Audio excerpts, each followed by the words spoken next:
And I'd like to now move the conversation along to other elements as well surrounding Starlink and, of course, the satellite internet in South Africa specifically. Does South Africa need that type of connectivity? Good question, Puleng. It depends from what aspect you're talking about. Look, all technologies have a space. I think in the debate that we are currently seeing in the social media space, it's kind of a little bit misaligned. So what we saw in the Oval Office, we got a sense that Starlink was going to solve our rural connectivity issue. And I don't think that it will. Let me unpack it for the listeners a bit. So let's understand how satellite broadband works. Firstly, you need hardware. So each household would need hardware, and that with the hardware would be basically called a ground terminal. Similar to your DSTV. Think of your DSTV satellite subscription. You have the dish and you have a decoder. So similar type of hardware that people can help conceptualize. So this needs to be powered up and it's installed in your home typically. Then that ground station, we call it ground terminal, would talk to the satellite orbiting around the Earth. And then that is connected to the wider internet. So let's look at the cost of this. I've done some research, and because in South Africa Starlink is not approved yet, I went and benchmarked using prices across the continent. So the closest country to us would be Eswatini. So there in Eswatini, Starlink is available legally. So what it would cost you would be around 6,800 rands for that hardware. And then you have a monthly subscription of about 1,200 rand a month. So if you look at it, yes, so it is not, and it's not a cheap service. Now think about people in rural areas. What do people in rural areas want to do? They want to be able to make and receive phone calls. They want to be able to use the same device to get onto the internet.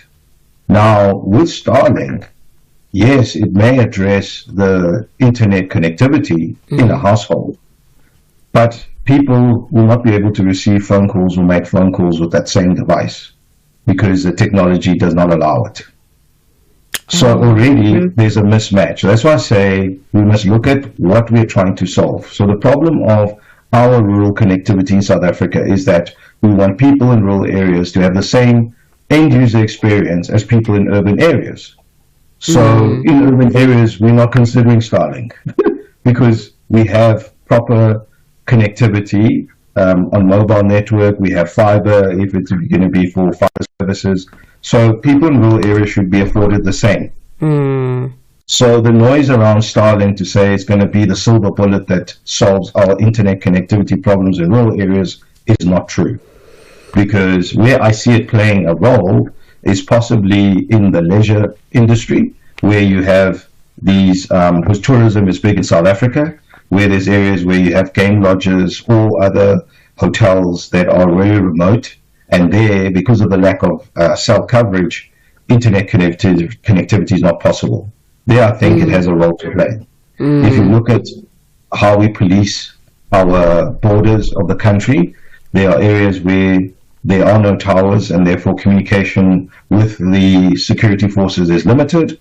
Then there, where there is an outpost or a installation that requires coverage, there that makes sense. Even for police stations for that matter. And I know that in some parts of Eastern Cape there are police stations that don't have coverage in certain areas. So their Starlink would make sense. But then again, Puleng, it does not solve the problem of people being able to make phone calls.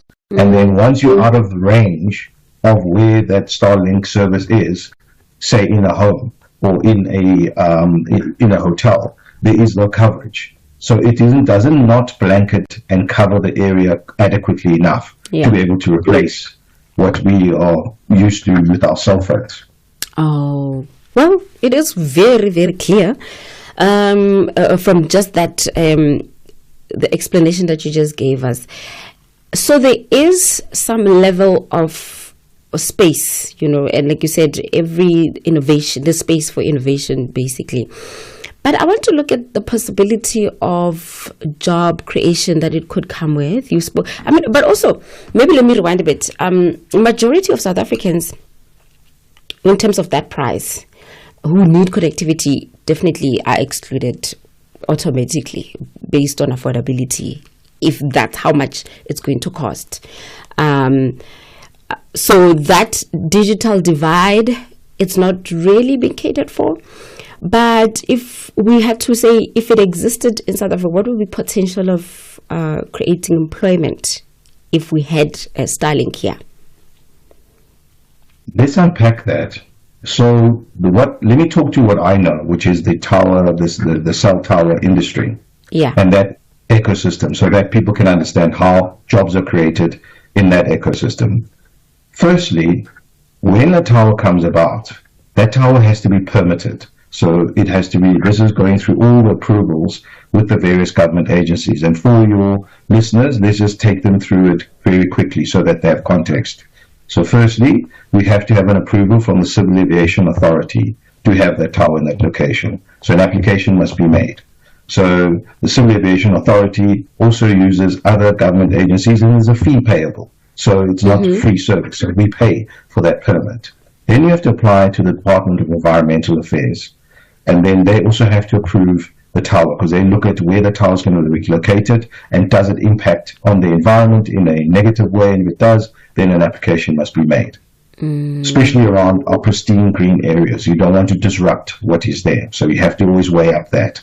Then after that, we have to apply to the local authorities. These would be the municipalities. So we have to then seek their permission. And then we also have to submit a building plan, which also attracts a fee, because then the officials in the department have to circulate this application through the various departments, and then approval is sought. Then we also then have to apply to ICYMI for a power connection, because power is going to be required at that tower for the equipment of the mobile operators use to basically power that up. And then in construction of these and erecting of these towers, it's a specialist activity. In the local economy, no matter where the tower is, we're going to procure building materials, sandstone, cement, to secure the foundation of the tower. It's a steel structure. Therefore, a local steel manufacturer in South Africa gets to produce the tower, and there's people employed there. We then transport the tower to this location where we buy the sandstone cement, we erect the we construct the foundation, and then we have specialist services like riggers who then rig the tower, construct it. Then after that, before even all of that, you have to consider that that tower is sitting on somebody's land, and in the rural space, it's usually it falls under the tribal councils. So we then have to approach, as a company, the tribal authority, say, we would like to erect a tower in this area. We come to an agreement with the tribal authority on a ground rental that must be paid for that tower on a monthly basis. So this money is paid to the tribal authority, and then that also boosts their coffers for doing whatever projects and however they want to spend that money for the benefit of that community. And then, when the tower is there, it needs to be maintained, from simple things like weed killing and keeping vegetation out of that structure. What we do as a company is try to engage our local community where we are renting the space as much as possible. And then even so, they have an opportunity to provide a service for us to clean around the tower, and also to keep the vegetation out of the tower space, which is on the ground. So that also gives them some opportunity to participate economically. Then from a government point of view, we are a VAT vendor. So whatever services we procure, we are paying our tax accordingly. We are procuring power from ICYMI, and we are paying for that service. So if you look at that ecosystem and then you compare it to satellite, now in this case of Starlink, their office is not even in South Africa. It's somewhere else in the world, possibly the United States. So they're probably not going to even employ a single person in doing their business in South Africa. Let's say they ship their equipment to a warehouse, companies like Take-A-Lot, who are a vendor that stock a whole lot of electronic goods, amongst other things. Then people could procure their Starlink hardware from a company like Take-A-Lot or a Macro, for example, follow the instructions, set it up. That's the extent of it. Whether there'll be even call center that's located in South Africa to give users technical support, probably it'll be offshore somewhere in the world. I doubt that they will employ a single South African to support the services of Starlink. So you can see that the tower ecosystem has far more economic impact than that would be of a satellite provider, because they don't have to be in the country. They don't have physical infrastructure on the ground.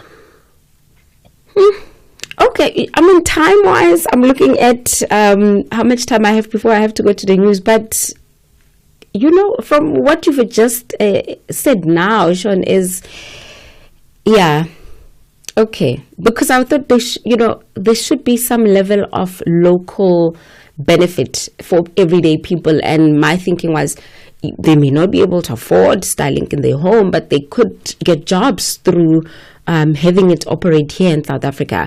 But with this that you just said, now I understand why it's taking so long. But I have a feeling it's going to happen eventually through other means. If it does, sure, but I don't think it's going to replace the need for having towers in the rural space anytime soon, because it does not give the same level of service that cell phone coverage does in rural spaces. It's a one-to-one. You saw the economics of it.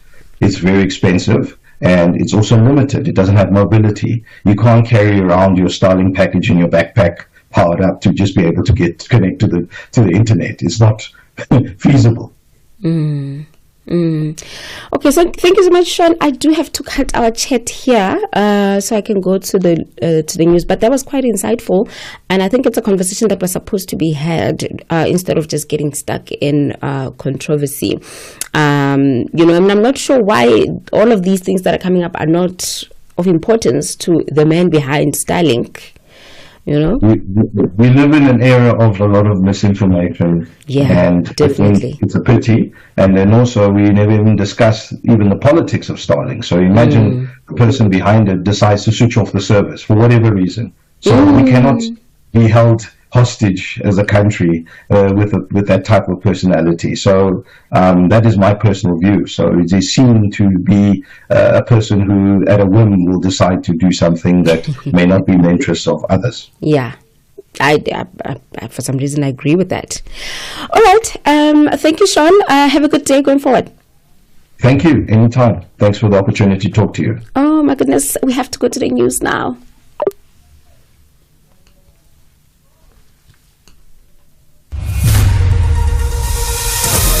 SABC News.